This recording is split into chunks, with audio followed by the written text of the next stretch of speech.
fa anatin'ny tontolon'ny fanatanjahantena indray koa sary ho avy eto amintsika ny 4 Jolay ho avy izao ny amboara web elisy ilay amboara iadina mandritra ny fiadinany ho tompon-daka eran-tany eo amin'ny taranjabolina lavalava izy ary moa nietsika maromaro fandraisana azy ity miaraka amin'ireo mpanohana ny mondial any Londres amin'ny taona ho avy.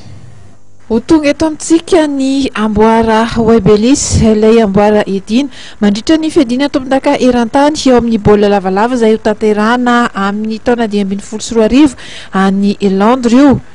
Mandritra ny fandraisan'ny Madagasikara ny fiadinan'ny tompon-daka ny Afrika na ny kanina 2024 ity no andraisana io amboara lehibe io miaraka amin'ny orinasa Land Rover eto Madagasikara. Ity orinasa ity izay karakara hetsika mandritra izany fanalovana izany ny 15 volana Jolay ho avy izao. Ny 4 volana Jolay kosa nefa dia efa igadona eto amintsika ity amboarany web elisy ity ka hiaraka sy ho tantanan'ny avy amin'ny Federasiona Malagasy ny baolina lavalava sy ireo mpanampy ity taranja ity izany amboara izany. Ny fahatongavan'ilay coupe web elisy eto amintsika eto Madagasikara izay ho avy eto amin'ny début juillet du 4 au 6 juillet izay dia ny antony namorinay mpanao gazety androany zany ilazan'izay satria izay eto amin'ny Land Rover zany anisan'ny partenaire sy mpiara-miasa amin'ny England Rugby 2015.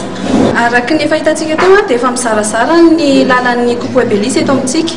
Misy fotoana izy zany miaraka amin'ny fédération, misy fotoana izy miaraka amin'ny partenaire hafa, dia misy fotoana izy miaraka amin'ny Land Rover izay hoe amin'ny demi-journée ny 5 juillet zany amin'ny sabotsy 5 juillet ny coupe no miaraka amin'ny Land Rover. Fantatra ihany koa nandritra ny valan-dresaka ho an'ny mpanao gazety izay nataon'ny Land Rover teny androany fa dia hoentitra ny fitandronana ny filaminana sy ny fitandronana ity amboara ity mandritra izao fanalovana eto Madagasikara izao.